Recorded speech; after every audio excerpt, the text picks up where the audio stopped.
I was right in the middle of my beach vacation when my daughter-in-law called me. She said, "We know this beach condo is yours, but we want to be alone with my parents, so you need to go to a hotel." I replied, "Understood."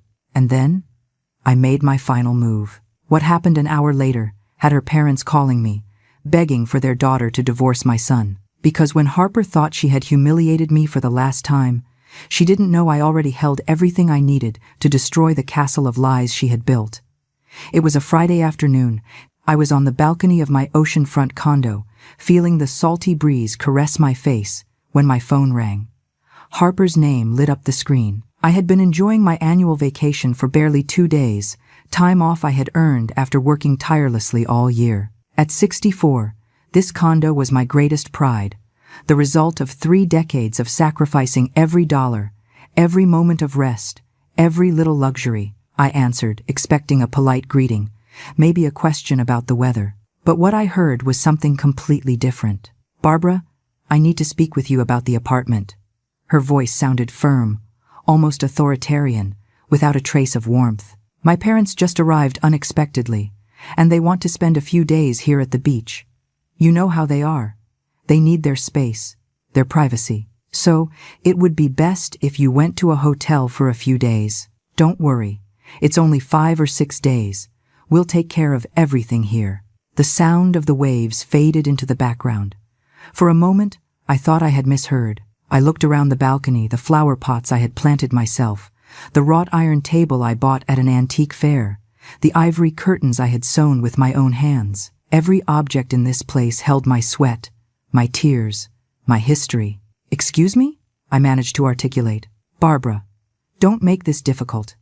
Catherine and Richard are used to a certain level of comfort. They can't just stay at any random hotel, and this condo is perfect. Besides, you can stay anywhere simpler. You're not that demanding.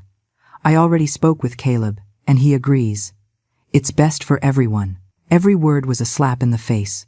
She wasn't asking, she wasn't requesting a favor, she was ordering. In my apartment, the one I bought with the money I earned scrubbing other people's toilets while she was still in college, spending her parents' money. "Harper, this is my condo. I came here to rest." I heard a short laugh, almost a snort. "Barbara, let's be realistic. This place will eventually belong to Caleb anyway, meaning it'll be ours. We're being the family here. My parents want to get to know the property better, see the potential it has. Richard is an architect, you know, and he has wonderful ideas for remodeling. You could take this opportunity to go to that budget motel off the highway. I saw they have good deals. Something inside me broke, not with explosive rage, but with a cold, crystalline clarity. In that instant, holding the phone and staring at the infinite horizon of the ocean, I made a decision. I wasn't going to scream. I wasn't going to argue. I wasn't going to beg for respect from someone who clearly would never have it for me. I was going to play her own game, but better. Understood. "Harper, give me an hour to pack my things." There was a surprised silence on the other end. She probably expected resistance, tears, pleading. My calm threw her off. "Oh, well, perfect then. I appreciate you being reasonable. I'll text you when you can come back." She hung up without saying goodbye. I stood there on the balcony, phone in hand, listening to the waves again. But now, every sound was different. The water hitting the rocks sounded like a war drum. The wind whistling through the palm trees sounded like a battle cry. And I, Barbara, the woman who had endured humiliations for 3 years with a polite smile, was about to teach my daughter-in-law the most important lesson of her life. I walked into the apartment and moved slowly through each room. The living room with its comfortable furniture, chosen piece by piece.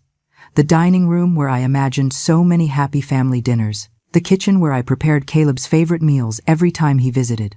The 2 bedrooms with their beds dressed in Egyptian cotton sheets I bought at a special sale. All of this was mine. Only mine. And no one, absolutely no one, was going to snatch it from me with a simple phone call. I pulled my suitcase from the closet and started packing a few things. But my mind was already working on something much more important. I grabbed my phone and dialed a number I had saved for months. Patrick, my attorney and friend of 20 years, answered on the second ring. "Barbara, what a surprise. How's the vacation? Patrick, I need your help. And I need this to stay between us. I told him everything. Every detail of the call, every poisonous word from Harper, every insinuation that the apartment would eventually be hers. Patrick listened in silence, and when I finished, I could hear his heavy breathing on the other end of the line. That woman is completely out of line. Barbara, that condo is in your name. No one can kick you out of your own property. I know. But I want this to turn into a lesson they never forget. I need you to prepare some documents, and I need you to come here tomorrow morning. We spent the next hour discussing details, strategies, and legal documents. Every word we exchanged was another piece of the puzzle I was assembling. When I hung up, a small but determined smile crossed my face. Harper had made the biggest mistake of her life by underestimating me. I finished packing only the essentials and called a cab. While I waited at the building's entrance with my suitcase, I saw a luxury SUV pull up. It was Harper, accompanied by Caleb and two older people I assumed were her parents. Catherine stepped out of the car wearing enormous sunglasses and an emerald green dress that probably cost more than my rent did when I was young. Richard wore casual but clearly expensive clothes, with that air of superiority found in people used to having everything done their way. "Barbara!" Harper exclaimed with a fake, exaggerated smile. "So glad you're already ready. Look, these are my parents, Catherine and Richard." Catherine looked me up and down with a cold assessment. She didn't even extend her hand. "A pleasure," she said in a tone that indicated the exact opposite. "Harper has told us so much about this place. It has potential, although it needs some urgent updates." Richard nodded while observing the building's facade with critical eyes, as if he were already calculating renovation costs. "Yes, definitely needs modernizing. These balconies are outdated, and the exterior paint color is too old-fashioned.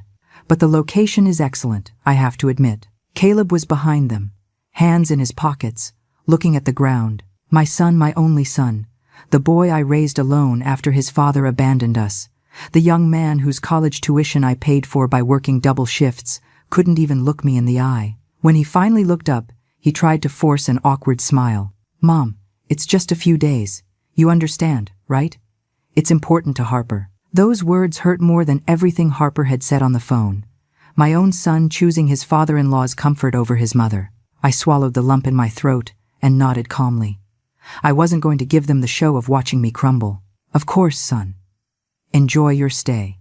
I took my suitcase and got into the taxi that had just arrived. As the car pulled away, I saw them enter the building as if they owned it, Catherine already talking animatedly about the changes she would make to the decor. I didn't look back.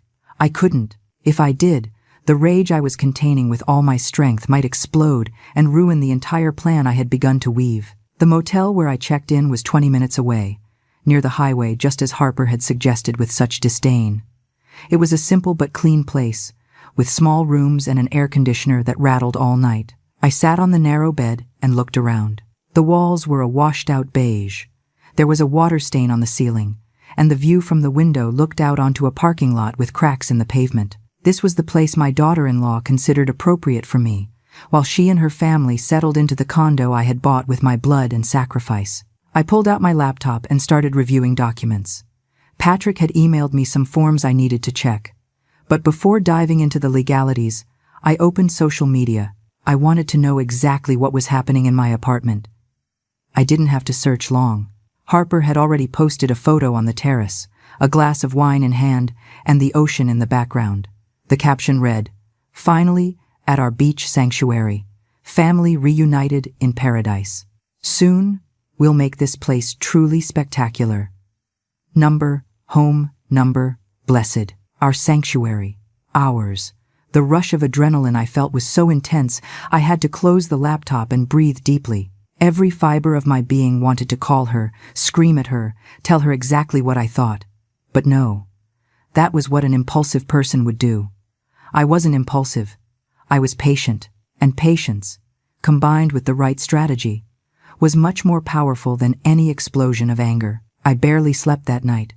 Images kept popping up on my social media feeds. Catherine posing in my living room, Richard toasting on my terrace, Harper showing off the kitchen as if she were a proud hostess showing off her property. In one of the stories, I heard Richard's voice in the background. Here we could knock down this wall and do a much more modern, open concept. And that ceramic tile floor has to go. Definitely. They were planning to remodel my apartment. Without my permission. Without even asking me. The audacity was so great, it almost seemed unreal. I took screenshots of everything. Every photo, every comment, every story. Everything would be documented. Early the next morning, my phone rang. It was Patrick. "Good morning, Barbara. I have everything ready. When do you want me to head over?" "Today. But wait for my signal. I need something else to happen first." I spent the morning in that mediocre motel, drinking instant coffee and waiting. I knew Harper wouldn't be able to contain herself.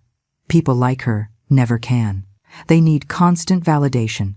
They need to brag. They need to feel superior. And sure enough, around noon, I received a text message from her. "Barbara, Catherine wants to know if you have the bills for the recent utilities for the condo. We also need the Wi-Fi and alarm passwords. By the way, we found some of your old stuff in the master bedroom closet. We moved it to the storage closet so it wouldn't be in the way. Hope you don't mind." My things, in the storage closet, as if they were trash that needed to be hidden. I took a deep breath and replied with the same chilling calm I had maintained from the start. "Sure, Harper. I'll email everything to you. Do you need anything else?" "No, that's fine for now." "Oh, and don't worry about coming back soon. My parents are so in love with the place that they'll probably stay the whole week. Maybe 2. We'll see." 2 weeks. They wanted me to stay out of my own apartment for 2 weeks. My blood was boiling, but my fingers typed with absolute serenity. Understood. Enjoy. I immediately called Patrick. "It's time. Come tomorrow at 10 in the morning, and bring everything we discussed." That afternoon, I went for a walk on the public beach near the motel. It wasn't as beautiful as the beach in front of my condo. It was more crowded, noisier, with vendors shouting about their products. I sat on the sand and watched the sea.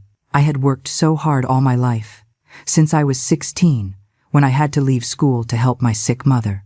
Since I was 20, when I got pregnant and Caleb's father disappeared like smoke. Since I was 25, when I started cleaning houses during the day and caring for the sick at night to give my son a better life. Every dollar I earned was through honest effort, dignity, and sacrifice. And now, a woman who had never truly worked a day in her life, who had always lived on her parents' money, who married my son precisely because she saw stability and assets, intended to take away the only thing that was truly mine, not out of necessity, not because she was desperate, but out of pure whim, out of pure arrogance, out of pure contempt for someone she considered inferior. An older lady sat near me on the sand. She wore a large straw hat and had that tanned skin of someone who has spent a lifetime under the sun. "Beautiful day, isn't it?" she said with a kind smile. "Yes, it is," I replied, though inside I felt like I was in the middle of a storm. "On vacation?" The question made me laugh bitterly. Something like that. She must have noticed something in my expression because her smile turned more sympathetic. Sometimes the best vacations aren't the ones we plan, but the ones that force us to take important decisions. I don't know if it was intuition or simple coincidence, but her words resonated with me with a strange force. She was right. This wasn't the vacation I had planned, but it was definitely forcing me to make the most important decision of the last few years. The decision to never again allow anyone to treat me as if I were invisible, disposable, less than them. That night, back in my hotel room, I received a video call from my cousin Amy, who lived in another city and with whom I had always maintained a close relationship. "Barbara, how was your vacation? You look tired," Amy said as soon as her face appeared on the screen. She had that ability to read my emotions even through a camera. I couldn't take it anymore. I told her everything, every detail, every humiliation, every arrogant message. Amy listened in silence, and as my story progressed, her expression went from surprise to absolute anger. "Are you telling me they kicked you out of your own condo? And Caleb did nothing?" "Nothing. Absolutely nothing. Barbara, that woman is robbing you of your life right in front of your eyes, and the worst part is that your son is allowing it." Her words confirmed what I already knew, but it hurt to admit. Caleb had become a stranger. The boy who hugged me when I came home tired from work, the young man who promised me that one day he would pay me back for everything I had done for him, was now a man asking me to sleep in a cheap motel while his wife played owner of my property. But I have a plan, Amy, and tomorrow everything is going to change. I explained what I had organized with Patrick. When I finished, she smiled with a mixture of pride and satisfaction. That's my cousin. Teach her a lesson she'll never forget. And if you need me to come down there for backup, I'll take the first flight. It won't be necessary, but thank you. I needed to hear a friendly voice. After hanging up, I stared at the ceiling of that mediocre room. Tomorrow would be the day. Tomorrow I would recover my dignity, my space, my life. I closed my eyes and tried to sleep, but my mind wouldn't stop reviewing every detail of the plan. There could be no mistakes. Everything had to be perfect. The morning arrived with a clear sky and humid heat that clung to the skin. I dressed with care. I chose a simple but elegant outfit, a pearl gray dress that made me look serious and respectable. I applied light makeup and tied my hair in a low bun. I wanted to look like what I was, a dignified woman, the owner of her property, not someone who could be trampled on. At 9:30, Patrick called me. I'm pulling up to your hotel. Ready. More than ready. I went down with my suitcase. Patrick was waiting in his car, a discreet but imposing black sedan. In the back seat lay a leather briefcase and a thick folder of documents. He looked at me with a serious but supportive expression. Barbara, this is going to work. Trust me. I trust you. Let's go. The ride back to my condo was silent. I looked out the window, watching the streets, the shops, the restaurants pass by. Everything remained the same as always, but I had changed. The Barbara who left that apartment 2 days ago was a tired woman, used to being compliant, avoiding conflict. The Barbara returning now was different. There was a strength inside me I hadn't recognized before, a cold and clear determination. When we arrived at the building, Patrick took out his phone. Before we go up, I need you to authorize something. I'm going to record everything that happens up there. It's important to have evidence of their reactions, of what they say. You have my consent. Totally. We went up in the elevator in silence. My heart was beating fast, but my hands were steady. When we reached the floor, I could hear laughter and music coming from my apartment. They were having a party, in my house, without my permission. The audacity had no limits. I rang the doorbell. The music stopped, and I heard footsteps approaching. Harper opened the door with a mimosa glass in her hand, dressed in a coral beach outfit, her hair loose and wet as if she had just come out of the building's pool. Her expression of surprise upon seeing me was immediate. Barbara? What are you doing here? We didn't expect you back so soon. Also, who is he? My attorney, I replied with a calm but firm voice. Patrick. Meet Harper, my daughter-in-law. The word attorney had an immediate effect. Harper's smile vanished.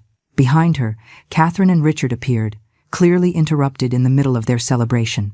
Caleb was sitting on the sofa, a beer in hand and an expression of total confusion. Attorney? Barbara, what is going on? This is ridiculous, Harper said, but her voice didn't sound so sure anymore. Can we come in? It is my apartment. After all, I didn't wait for an answer. I simply walked inside, and Patrick followed me. The place was unrecognizable. They had moved furniture. There were bottles of alcohol on my coffee table, dirty dishes in the kitchen, towels thrown on my armchairs. On the wall, there were swatches where they had clearly been testing paint colors. My blood boiled, but I maintained my composure. Catherine approached with that haughty attitude that seemed to be her natural state. Ma'am, I don't know what you intend with this little number, but we are in the middle of a family gathering. If you have a problem, you can discuss it with Harper another time. Patrick smiled. It wasn't a kind smile. Ma'am, I recommend you sit down. All of you. What I have to say concerns everyone, especially you and your husband. Richard stood up, puffing out his chest. You have no right to come here giving orders. This is a family matter. You're right. It is a family matter.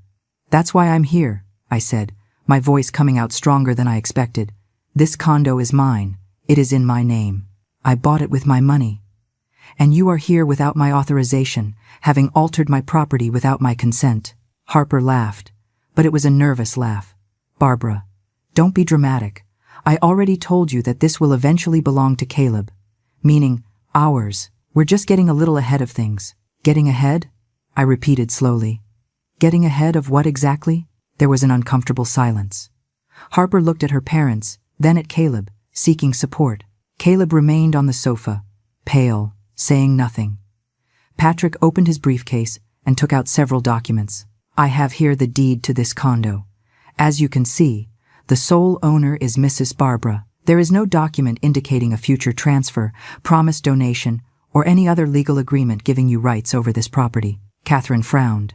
Wait, what? Harper told us Barbara had promised to transfer the condo when they got married, that it was part of the family agreement. The silence that followed was deafening.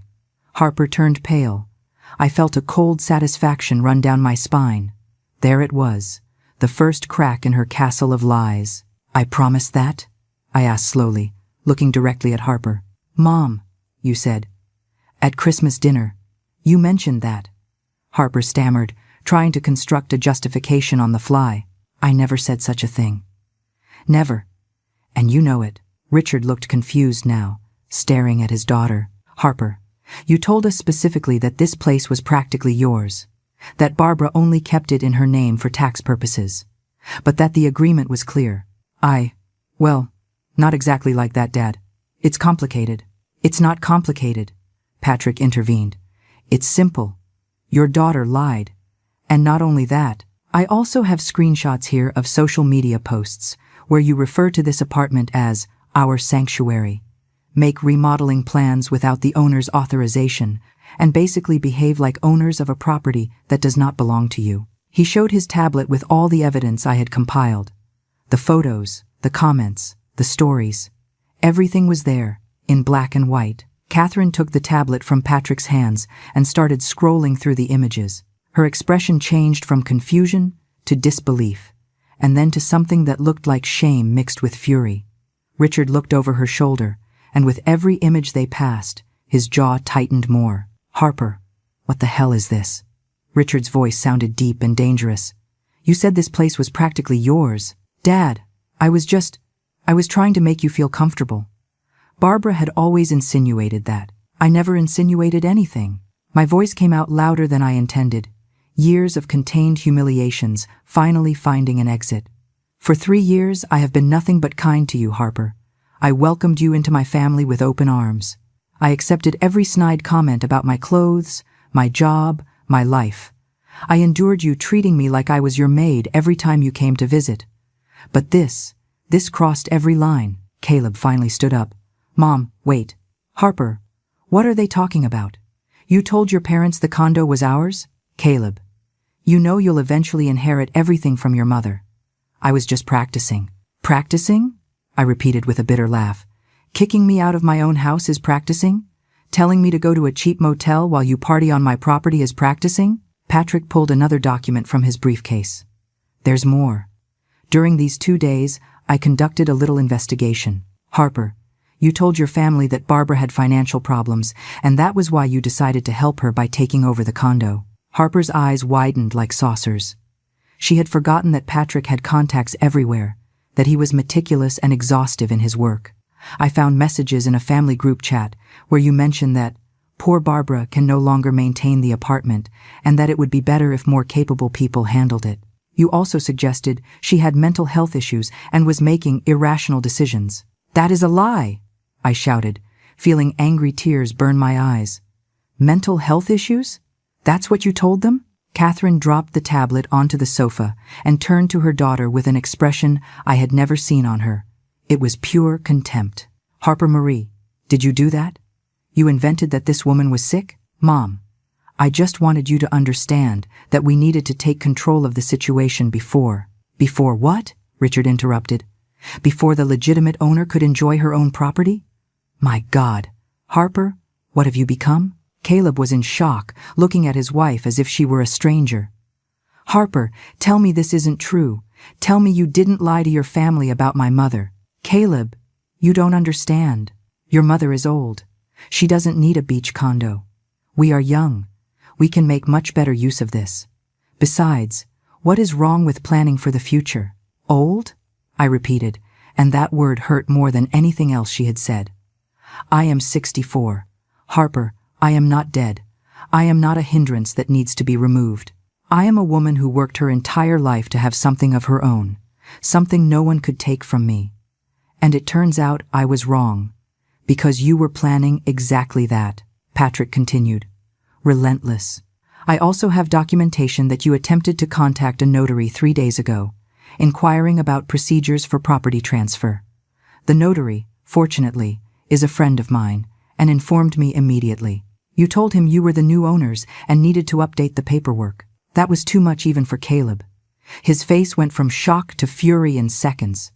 You tried to forge ownership documents? Harper, that is fraud. That is a felony. We weren't going to forge anything. We were just asking how the process worked. There is nothing illegal about asking questions. Catherine collapsed into a chair, covering her face with her hands. Richard paced back and forth, clearly processing the magnitude of what he was discovering. When he finally spoke, his voice trembled. Mrs. Barbara, I don't have words to express my shame. My wife and I came here believing this place was practically our daughter's. She told us you had agreed to sign it over, that it was a family agreement. She even told us you preferred staying in a hotel because the apartment brought back painful memories of your late husband. My husband abandoned me when Caleb was 2, I said coldly. I don't have a late husband. That is another lie.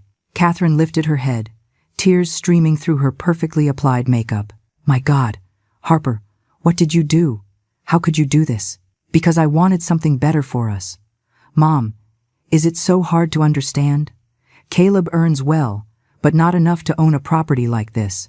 His mother has it and barely uses it, 2 weeks a year. That's it. Why should it sit empty the rest of the time when we could enjoy it? Because it is not yours, I said with a firm voice. It's that simple. It isn't yours. It never was. It never will be. Patrick pulled out another document. Now, to the important matter. I have here a legal notice for immediate eviction. You have exactly 2 hours to gather your belongings and vacate this property. If you do not, we will proceed with formal charges for trespassing and, potentially, attempted fraud. That is ridiculous, Harper screamed. Caleb, say something. She is your mother. She can't do this to us. But Caleb said nothing. He stood there, looking at her with a mix of disappointment and pain that I recognized immediately. It was the same expression I had been forced to hide for years, the expression of someone finally seeing the truth they had been denying. Catherine stood up with dignity, despite the tears. We don't need 2 hours.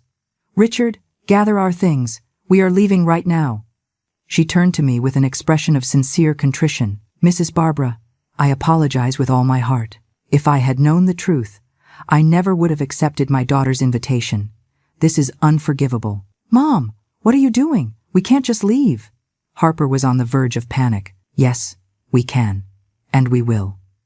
Now, Richard spoke with a firmness that allowed no argument. Your mother and I aren't going to be accomplices to this. This is not how we raised you. They began gathering their suitcases from the master bedroom, my bedroom, where they had been sleeping in my bed. Harper followed him, pleading, trying to justify the unjustifiable. Caleb remained motionless, like a statue, processing everything. Patrick approached me and spoke in a low voice. Are you okay? Yes. For the first time in a long time, I am okay. Catherine and Richard came out with their suitcases, pausing briefly in front of me. Catherine took my hand in hers. I swear to you we knew nothing. If there is anything we can do to make up for this horror, please tell us. Just take your daughter with you, I replied calmly. When they left, the apartment fell into a heavy silence. Only Patrick, Caleb, Harper, and I remained. Harper looked at me with a mixture of hate and desperation. Caleb looked at the floor. I looked at everything they had done to my home, the mess, the disrespect, the violation of my most intimate space. Harper, you have to leave too, I said finally. Caleb, please, you can't allow this. I am your wife. Caleb looked up and, for the first time in years, I saw my real son behind his eyes. I think I need to be alone for a while. Harper. A long while. Caleb's words fell like stones in still water. Harper took a step back, her face transforming into a mask of absolute disbelief. For a moment, No one moved. The sound of waves crashing against the rocks outside was the only thing filling the crushing silence. What does that mean, Caleb? Alone for a while? Harper's voice trembled, but not with sadness, with contained rage. Your mother is exaggerating all of this. I was just trying to secure our future. Is that so terrible? You lied, Caleb said, his voice sounding tired, defeated. You lied to your parents. You lied about my mother. You invented illnesses that don't exist. You planned to steal something that isn't yours. How am I supposed to trust you after this? Trust me? And what about trusting your mother? She brought a lawyer, Caleb. A lawyer, like we were criminals. This is a family situation, and she turned it into a legal circus. Patrick stepped forward. Ma'am, I suggest you gather your belongings. The clock is ticking. Harper looked at me with a hatred so pure I could almost physically feel it. This isn't going to end like this. You are a bitter old woman who can't stand seeing other people happy. You probably planned all this from the beginning, just waiting for an excuse to destroy my marriage. Your marriage is destroying itself, Harper. I didn't have to do anything but tell the truth. The truth, she sneered. Your truth is that you can't let go of your son. You've always been one of those toxic mothers who won't let their children grow up. That's why Caleb's father left you. He was probably sick of your control. The blow was low, and she knew it. She wanted to hurt me. She wanted to make me explode. She wanted me to lose my composure so she could use it against me. But I had spent 3 years watching her, learning her tactics, seeing how she manipulated every situation to her favor. I wasn't going to fall for her game. My relationship with Caleb's father is none of your business, I replied with a steady voice. And my relationship with my son has never been the problem. The problem is that you thought you could steal from me, humiliate me, and get away with it because you assumed I was too weak to defend myself. I wasn't stealing from you. It was just a matter of time before this place was ours anyway. Matter of time, I repeated slowly. Were you waiting for me to die, Harper? Is that it? Were you planning my funeral while I was still alive? The silence that followed was deafening. Even Harper seemed to realize she had revealed too much. Caleb looked at her, horrified. Harper, my God. Is that what you were thinking? No, Caleb, older people eventually need help. I was just doing a dry run for the future. Your mother isn't going to live forever.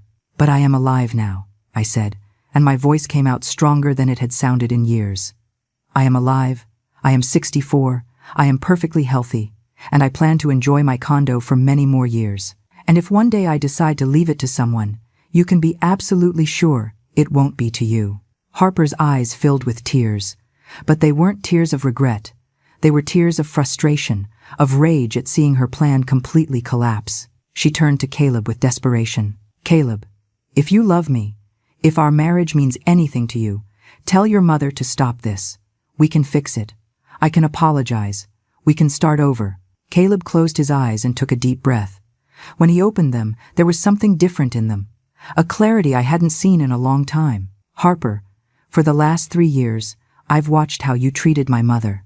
The little cruelties, the hurtful comments disguised as jokes, the hints about her age, her clothes, her job.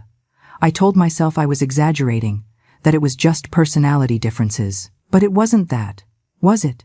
You really despised her. Caleb, I never. Yes, you did.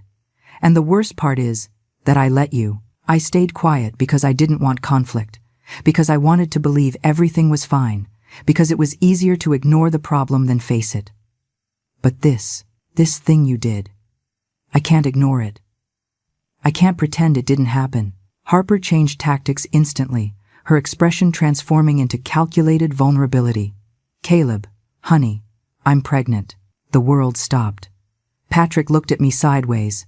Caleb stood frozen. I felt the ground move beneath my feet. A baby. A grandchild. That changed everything, didn't it? What? Caleb could barely articulate the word. I was going to tell you this week. I wanted it to be a special surprise here at the beach. I'm 6 weeks along. That's why I wanted this place to be ours, Caleb. Because I want our child to grow up coming here, making memories here. I wanted to secure their future. Tears ran down her face now, and they looked genuine. Caleb stepped toward her, confused, clearly torn between the joy of the news and the horror of everything he had discovered. I stood still, processing. Was it true, or was it another manipulation? Patrick, always professional, spoke carefully. Ma'am, if you are pregnant, that does not change the fact that you committed acts constituting trespassing and defamation. A baby is not a license for abuse. It's not abuse to want something better for my family. Harper sobbed, clinging to Caleb. Barbara, if you were ever a mother, if you ever loved your son, you should understand this. Everything I did was out of love. Love doesn't justify cruelty, I replied, though my voice sounded less firm than before. Love doesn't justify lies, and it definitely doesn't justify trying to steal what belongs to someone else. Caleb looked at Harper with a mix of emotions impossible to decipher. Is it true? Are you really pregnant? Yes. I have the test in my purse. I was going to show you tomorrow at a special breakfast I had planned. Of course, she had a test ready.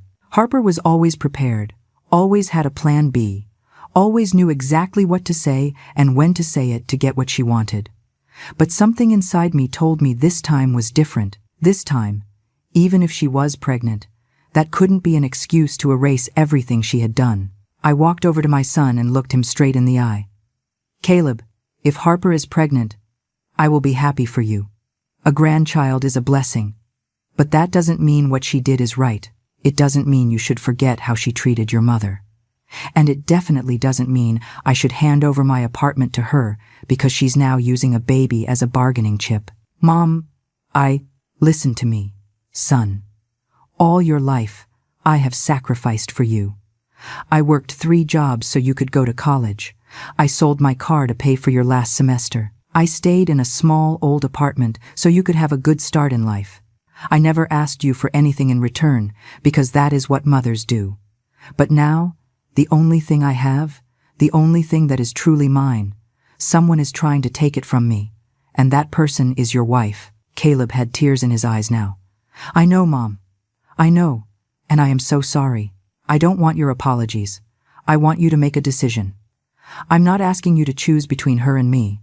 I'm asking you to choose between right and wrong, between honesty and manipulation, between respecting your mother or allowing someone to trample her. Harper interrupted, her voice now desperate. Caleb, think about our baby. Think about our family. Are you really going to destroy all this over a misunderstanding? It is not a misunderstanding, Caleb said finally, and his voice sounded stronger, clearer. It is a series of deliberate lies. It is cruelty disguised as practicality. It is manipulation. He separated from Harper and walked to the window, looking at the ocean. We all waited in silence, the air so tense it seemed it could break with a sigh. When he finally turned, he had made a decision. Harper, I'm going to take you to your parents' house. I need time to think, to process all this. If you really are pregnant, we will talk about how to proceed. But right now, I can't even look at you. Caleb, you can't. Yes, I can. And I will. Mom, I'm sorry. I'm sorry I didn't defend you sooner. I'm sorry I was so blind. I'm sorry for everything. I approached my son and took his hand. It was cold, trembling. Caleb, you don't need to apologize to me. You just need to learn from this. You need to understand that true love never asks you to betray your values or allow the people you love to be mistreated. Harper let out a frustrated scream. This is unbelievable. I am pregnant with your child and you are kicking me out? What kind of man are you? The kind of man my mother raised to recognize when something is wrong, Caleb replied with a firmness I hadn't heard from him in years. Gather your things. Now. Harper looked at all of us, searching for some sign of weakness, some crack she could slip through to reverse the situation. But she found nothing. Patrick remained professional and distant. Caleb was determined. And I had exhausted my capacity for being compliant exactly 2 days ago when I received that phone call that changed everything. With sharp, angry movements, Harper began gathering her belongings. She threw clothes into her suitcase without any care, muttering things under her breath that I couldn't fully hear but were clearly not flattering. Every so often she shot me looks full of venom, as if I were the villain of this story, as if I had done something unforgivable by refusing to be trampled. While she packed, her phone rang. It was her mother. Harper answered with a tearful voice, immediately falling into the role of victim. Mom, they're kicking me out. Caleb is choosing his mother over me. Over our baby. Yes, I'm pregnant. No, he doesn't care. His mother has him completely manipulated. I heard Catherine's voice on the other end, though I couldn't distinguish the words. But judging by Harper's expression, she wasn't receiving the support she expected. Her face went from self-pity to indignation. What do you mean you understand him? Mom, I am your daughter. I am pregnant and they are treating me like a criminal. There was a pause.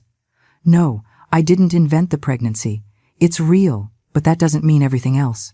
Mom, you can't be on her side. You can't. Harper hung up the phone with such force I was surprised the screen didn't shatter. Her eyes were red, her makeup smeared, her hair messy. She no longer looked like the perfect, controlled woman she always projected. Now she looked exactly like what she was, someone whose masks had fallen off one by one. My own mother, she muttered bitterly. My own mother is on your side. You know what, Barbara? You win. You have your precious condo. I hope it makes you very happy when you're here alone, old and bitter, with no one visiting you, never knowing your grandchild. Those words were designed to hurt me, to plant a seed of doubt and guilt. But I had spent 2 days in a mediocre motel reflecting on my life, my decisions, and what really mattered, and I had come to a very clear conclusion. Harper, if my grandchild grows up thinking it's okay to lie, manipulate, and treat people badly to get what they want, then I prefer not to know them. But something tells me Caleb isn't going to raise his child that way. And if you learn something from all this, maybe there is still hope. Hope, she laughed cruelly. The only hope I have is that one day you understand the damage you caused today.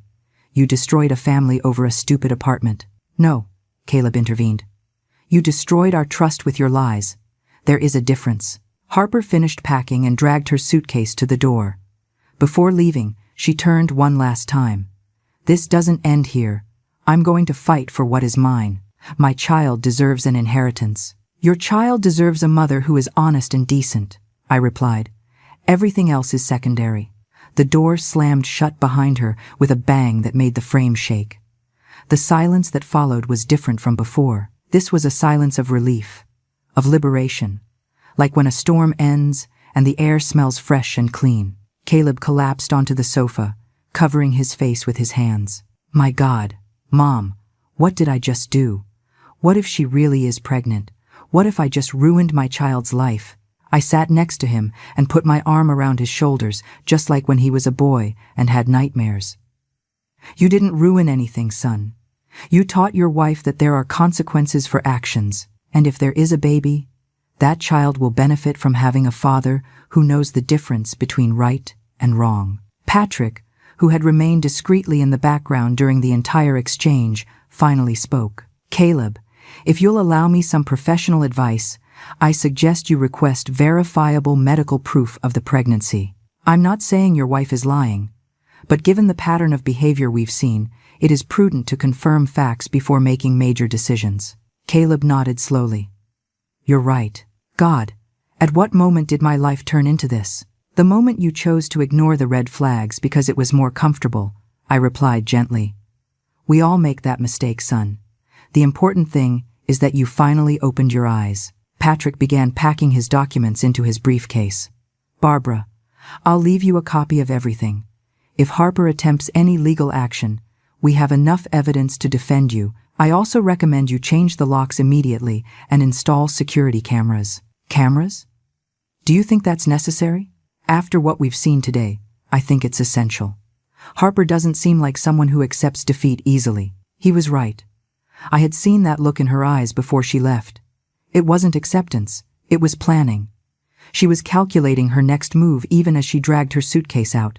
After Patrick left, Caleb and I stayed in the apartment, now stained with the memories of the last few hours. There were dirty dishes to clean, furniture to move back, paint swatches to scrub off walls. But more than that, there was a mother-son relationship that needed to be repaired. Mom, I want you to know something, Caleb said after a long silence. During these 3 years, I saw how she treated you. I saw the comments, the looks, the little cruelties, And I did nothing because I told myself you were exaggerating, that it was just personality differences. But the truth is, I was afraid. Afraid of what? Afraid that if I defended my opinion, if I set boundaries, she would leave me. And after so many years alone, after so many failed relationships, when I finally found someone who seemed perfect, I didn't want to lose her. So I convinced myself the problems were small, manageable, that with time, things would improve. Things don't improve when the foundation is rotten, son. They only become more unstable until everything collapses. I know that now, and I am so sorry I failed you. I'm sorry I wasn't the son you deserved. I took his face in my hands, forcing him to look at me. Caleb, you were exactly the son I raised. A good man who wants to believe the best in people. That isn't a weakness, it's a virtue. The problem isn't that you trusted Harper. The problem is that she abused that trust. What do I do now, Mom? If she really is pregnant, how do I handle this? You can't just walk away from your child. You don't have to walk away, but you also don't have to allow yourself to be manipulated. Being a good father doesn't mean allowing the mother of your child to mistreat you or your family. It means setting healthy boundaries and teaching your child, by your example, what mutual respect looks like. We spent the rest of the afternoon cleaning the apartment together. Every surface we wiped, every object we returned to its place felt symbolic. We were restoring not just the physical space, but something deeper. We were rebuilding the trust, the respect, the connection that had slowly eroded over 3 years. When the sun began to set, painting the sky in shades of orange and violet, we stepped out onto the balcony. The ocean stretched infinite before us, waves crashing with their eternal rhythm, indifferent to human drama. You know what the saddest part of all this is, Mom? Caleb said, staring at the horizon. That I really loved her. Or at least I loved the person I thought she was. Now I wonder if I ever really knew her, or if I just saw what she wanted me to see. Probably a little of both, I replied softly. People are complex. Harper isn't completely evil, but she has a worrying capacity to justify her actions regardless of who she hurts. That isn't love, son. That is selfishness disguised as ambition. My phone buzzed. It was a text from Catherine. Barbara, I need to talk to you. Can we meet tomorrow? Richard and I want to apologize properly, and there are things you need to know about Harper. I showed the message to Caleb. He sighed deeply. Her own parents are ashamed. That says a lot. Do you think I should meet with them? Yes. They deserve the chance to explain themselves, and they might have information that could be useful, I replied to Catherine, agreeing to meet the next day at a coffee shop downtown. That night, Caleb slept in the second bedroom of the condo. Before going to bed, he came to my room and hugged me in a way he hadn't since he was a teenager. Thanks for not giving up, Mom. Thanks for fighting. I will always fight for what is right, son. I taught you that too. Morning came with a clear and bright sky. I dressed carefully, choosing a simple but smart beige suit that made me feel respectable and serious. Caleb decided to stay at the apartment, saying he needed time to think. I left him fresh coffee and some fruit before heading out. The coffee shop was a cozy place, with wooden tables and plants hanging from the windows. Catherine and Richard were already there when I arrived, sitting at a corner table. Catherine looked different without her armor of perfect makeup and designer clothes. She wore a simple cream dress and barely a touch of mascara. Richard wore a casual shirt and looked like he had aged 10 years since the day before. Barbara, thank you for coming, Catherine said, standing up. To my surprise, she hugged me. It wasn't a formal, rigid hug, but a genuine one, full of held-back emotion. You have no idea how sorry we are for what happened. We sat down, and a waitress took our order. No one spoke until they brought our coffees. It was Richard who finally broke the silence. Barbara, Catherine, and I spent all night talking. We reviewed old messages, conversations, situations that didn't seem strange at the time, but now, with this new perspective, reveal a very worrying pattern. What kind of pattern? I asked, though part of me already knew the answer. Catherine pulled out her phone and started showing me screenshots. 2 years ago, when Harper and Caleb had been married for barely a year, she asked us for money for a major investment. She said Caleb had found an incredible business opportunity but needed initial capital. We transferred $50,000. My God, yes. Later we discovered, by chance, that there was no investment. Harper had used the money to buy designer clothes, beauty treatments, and a new car. When we confronted her, she cried. She said she was under a lot of pressure trying to fit into Caleb's social circles, that she needed to project a certain image. She made us feel guilty for questioning her, Richard continued. 6 months ago, she told us Caleb was having trouble at work, that he was likely going to be fired and they needed help with the mortgage. We gave her another $30,000. 2 weeks ago we found out, through a mutual friend, that Caleb had just received a promotion and a considerable raise. He had never been at risk of losing his job. Does Caleb know about this? I asked, feeling indignation growing in my chest. We don't think he knows. And that is the problem. Harper is incredibly skilled at compartmentalizing her life. She tells us different things, tells Caleb different things, probably tells you different things too. She builds separate narratives and keeps them all running simultaneously. Catherine took my hand across the table. Barbara, when she told us you had promised to transfer the condo, we had no reason to doubt. Our daughter has always been ambitious, sometimes too much, but we never thought she was capable of lying so blatantly. Now we wonder how many other lies we've believed over the years. Why are you telling me all this? I asked, though I appreciated the honesty. Because you need to know who you are dealing with, Richard said with a grave voice. If Harper really is pregnant, she is going to use that baby as a weapon. She will manipulate the situation in every possible way to get what she wants. And what she wants is that condo. She is obsessed with it. Obsessed.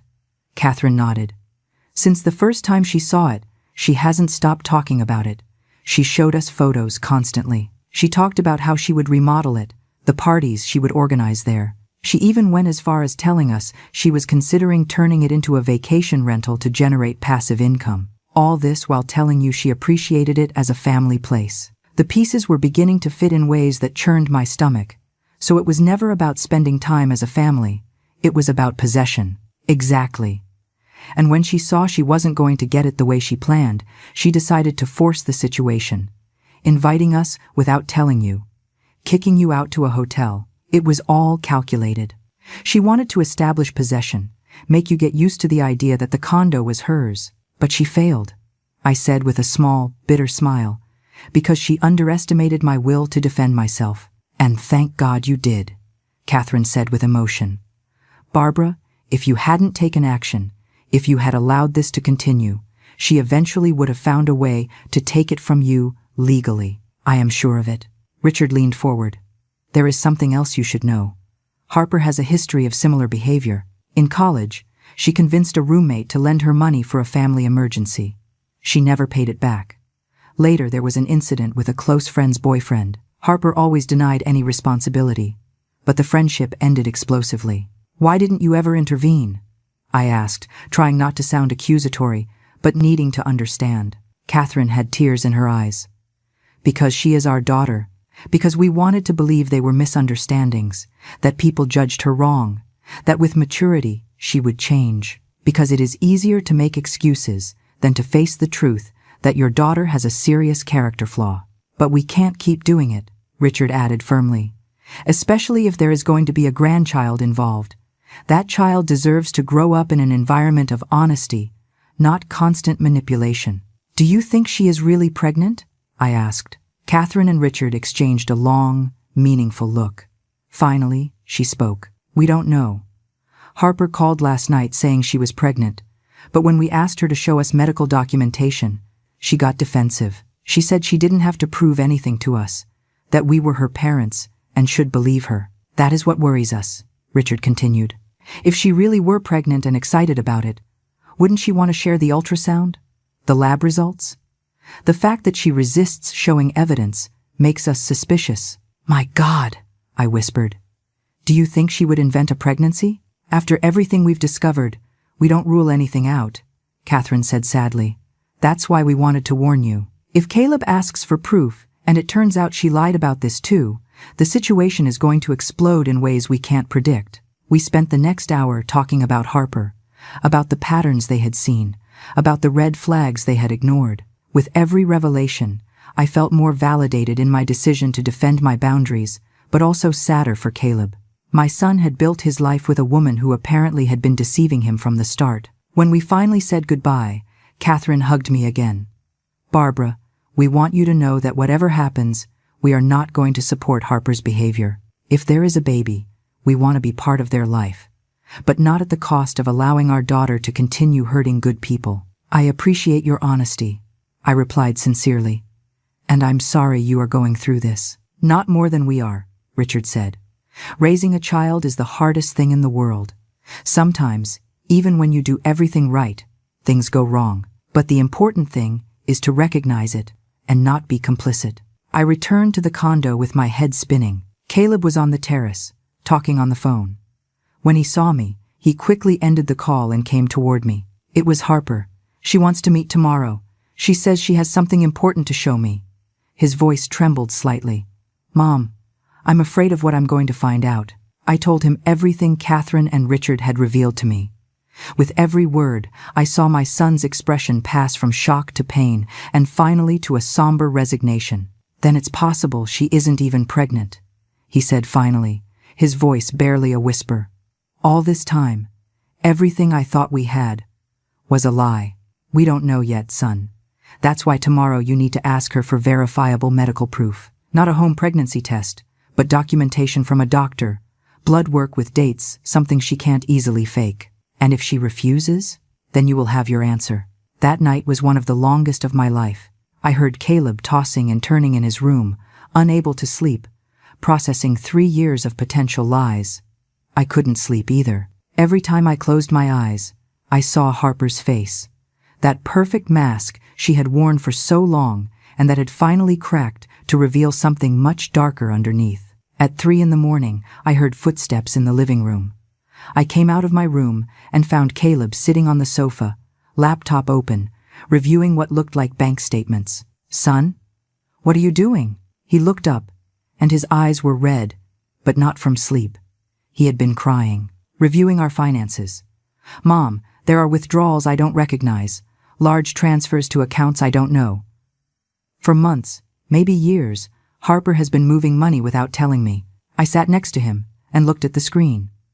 Thousands of dollars transferred to different accounts, expenses at luxury stores, payments to people whose names meant nothing to either of us. How much? I asked, though I wasn't sure I wanted to know the answer. Close to $200,000 in the last 2 years.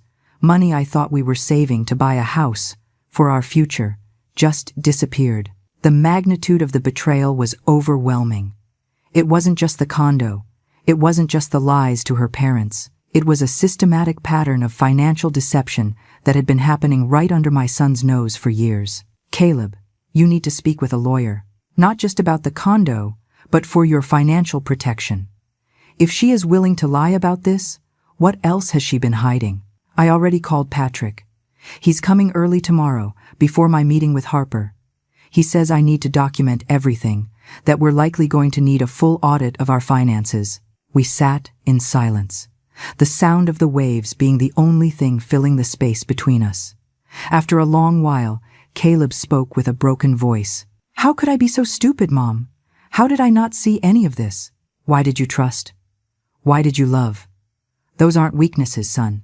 The problem isn't that you trusted, but that she abused that trust in unimaginable ways. But there were signs.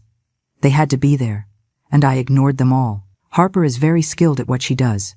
She builds lies upon lies, each one propping up the other. It's like a house of cards, so elaborate, it looks solid until someone finally blows on it, and everything collapses. Morning came too fast. Patrick appeared at 8, serious and professional as always, with another briefcase full of documents. He reviewed the bank statements Caleb had found, took notes, asked detailed questions. This is serious, Caleb. Very serious. We are talking potentially about marital fraud. Depending on how these accounts were managed, there could be serious legal implications for Harper. I don't want to destroy her life, Caleb said wearily. I just want the truth, and I want to protect what's left of my future. I understand. But you need to be prepared for the possibility that this goes beyond a simple divorce. If there is a pattern of fraud, the authorities could get involved. At 10 in the morning, Caleb left for his meeting with Harper. They had agreed to meet at a public restaurant, a neutral place where they couldn't scream or make dramatic scenes. Patrick gave him clear instructions. Record the conversation if the law allowed, make no promises, sign nothing, and ask for verifiable medical documentation regarding the supposed pregnancy. I stayed at the apartment, unable to do anything other than pace back and forth, checking the clock every 5 minutes. Amy called to see how I was, and I told her the latest. Barbara, that woman is a sociopath. $200,000? Lying to her own parents? Caleb is lucky this came to light now and not in 10 years, when he would have lost even more. I know, but I can't help feeling bad for him. Seeing your child suffer, no matter how old they are, is agony. But he is suffering from discovering the truth, not from losing Harper. That distinction is important. She was right, of course. Caleb's pain wasn't for the end of his marriage, but for the realization that everything had been an illusion from the start. 2 hours later, I heard the key in the lock. Caleb entered, and his expression said it all. He looked defeated, exhausted, but there was also something else there. A kind of grim clarity. She isn't pregnant, he said without preamble. She never was. My breath hitched. Even having suspected the possibility, hearing the confirmation was like receiving a physical blow. How do you know? I asked her to show me medical documentation. First she refused, said it was an insult that I didn't believe her. But I insisted. Finally, she admitted she had bought a positive pregnancy test online. Apparently, pregnant women sell them to others who want to trick their partners. The cruelty of that was almost incomprehensible. My God, Caleb. She said she did it because she was desperate, that I was abandoning her and she needed something to make me stay. That if I really loved her, I would understand why she had to lie. That isn't love, son. That is pure manipulation. I know that now. He collapsed onto the sofa. I also asked her about the money, the withdrawals, the transfers. Do you know what she told me? That it was her money because we were married, that she had the right to use it however she wanted, that I was controlling for even questioning her, and the $80,000 she got out of her parents with lies? She said her parents can afford it, that it was money she would eventually inherit anyway. So what did it matter if she received it now or later? She showed not a shred of remorse. Mom, not one. She simply justified every lie, every deception, as if they were completely reasonable decisions. I sat next to him. What are you going to do? Divorce her. Obviously. Patrick is already preparing the documents. He's also going to help me recover what I can of the money she took. But Mom, the scariest part isn't the money or the lies. It's realizing that for 3 years I shared my life with someone I don't know at all. That the woman I loved never really existed. I took his hand. She existed in your imagination, in your hope. You loved the idea of who you thought she was, and there is nothing wrong with that. The mistake was hers, not yours. My phone rang.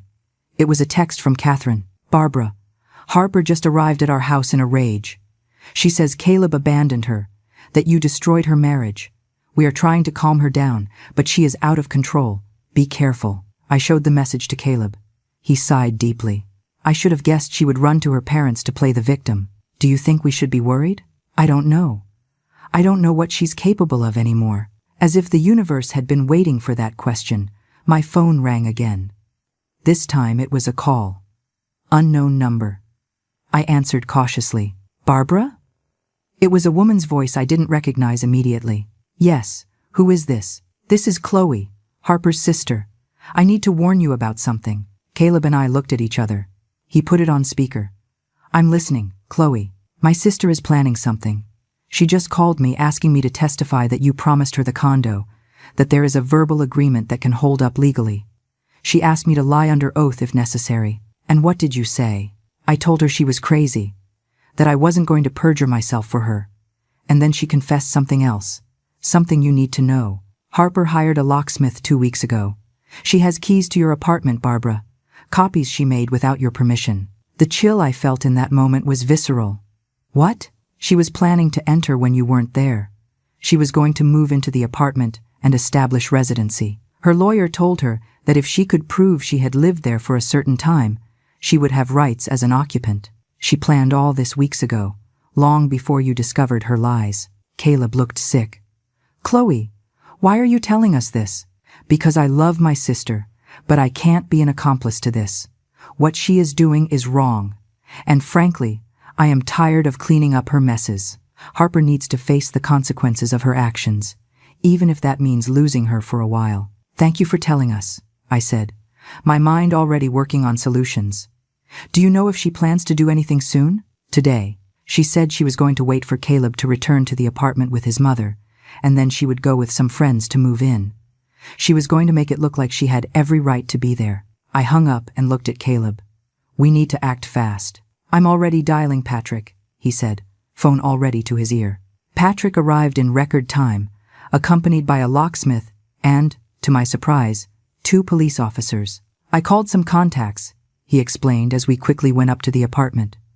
If Harper attempts to enter without authorization, we need immediate legal consequences. The locksmith worked efficiently, changing all the locks in less than 30 minutes. The officers checked the building perimeter, spoke with security staff, and left clear instructions that Harper no longer had authorization to enter. Patrick prepared formal documents restricting access to the property. How long do you think it will take her to try?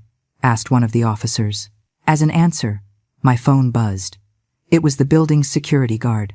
Mrs. Barbara, there is a young woman here claiming to be your daughter-in-law. She is with 3 other people and several boxes. She says she is moving in. Do I grant her access? No, definitely not. Keep her down there. On our way down, the 5 of us went down together. Caleb, Patrick, the 2 officers, and I. When we reached the lobby, the scene was exactly as Chloe had warned. Harper was there with 2 friends and a man I recognized as her cousin.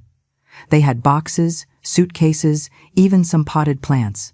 She had come prepared for a full occupation. Harper's expression when she saw us all get off the elevator was unforgettable. Surprise, then fear, then unbridled fury. What is going on here? Why are there police? Her voice was shrill, hysterical. Ma'am, said one of the officers with a calm but authoritative voice, you do not have authorization from the owner to enter this building. I am family. My husband lives here. Your husband is here, Caleb pointed out with a cold voice, and he is telling you that you do not have permission to enter. Caleb, don't be ridiculous. This is temporary, just until we can talk properly about our marriage. I need a place to stay. You can stay with your parents, I replied firmly, or in a hotel, or anywhere else, but not in my condo. Patrick stepped forward with documents in hand. Miss Harper, I have here a temporary restraining order against you. You cannot approach within 100 yards of this property. We are also aware that you obtained key copies without the owner's authorization, which constitutes a crime. Harper paled. Who told you that? Was it Chloe?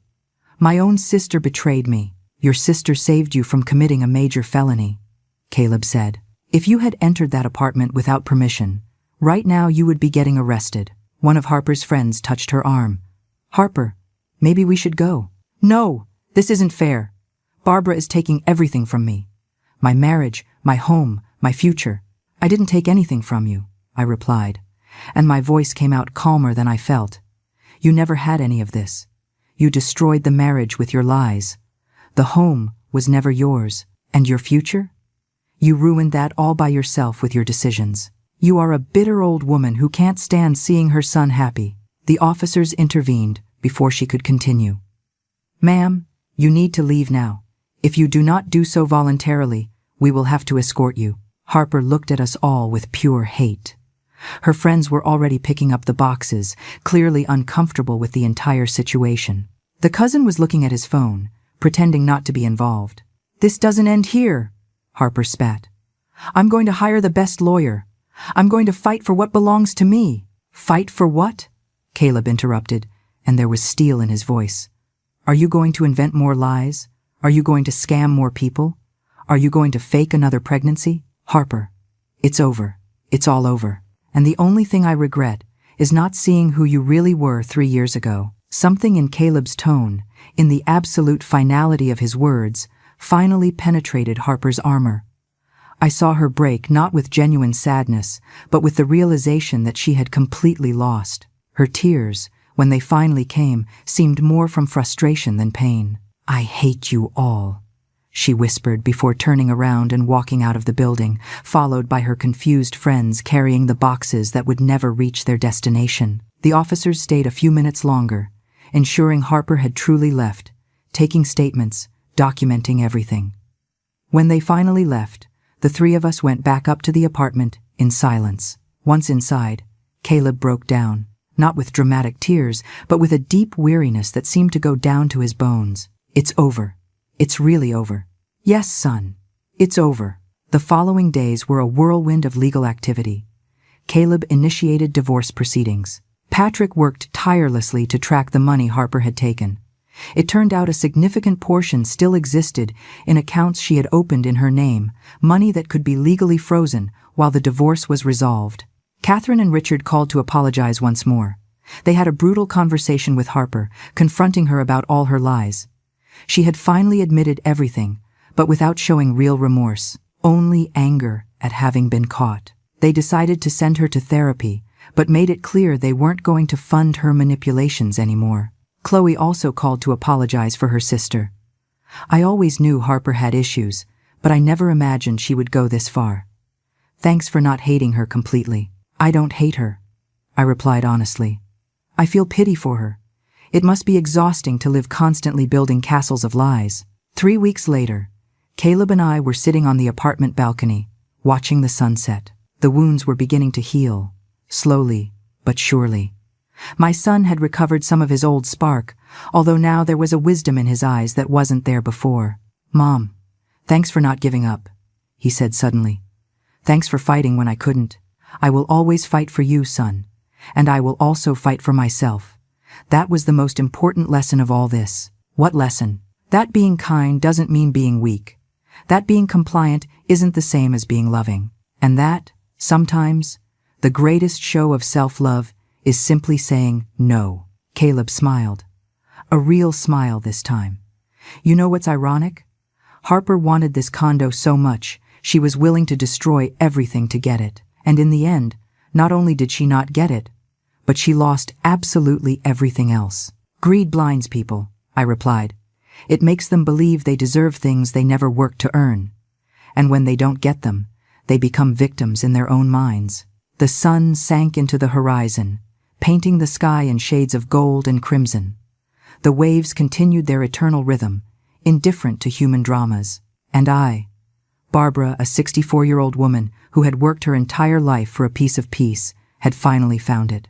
Not because I had won a battle, but because I had learned that my voice, my dignity, and my space mattered as much as anyone else's. 2 months later, I received a certified envelope.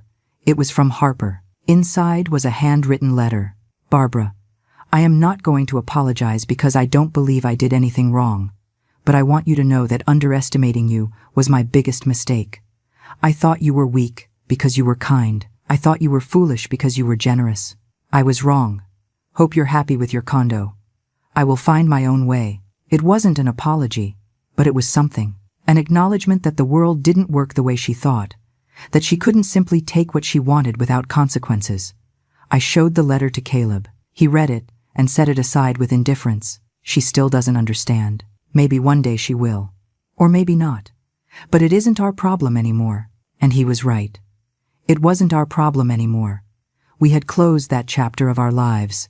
We had learned the lessons we needed to learn, and now it was time to move on. That night, I cooked dinner in my kitchen, in my apartment, surrounded by the peaceful silence that only comes when you have finally defended what is yours. The waves crashed outside, the air smelled of salt and freedom, and for the first time in years, I felt completely at peace, because I had learned that it is never too late to defend your dignity. That age does not make you invisible or disposable, and that sometimes the most powerful person in the room is the one everyone underestimated. My name is Barbara. I am 64 years old, and this is my story of how a simple phone call taught me the most valuable lesson of my life. Never underestimate a woman who finally decides that enough is enough.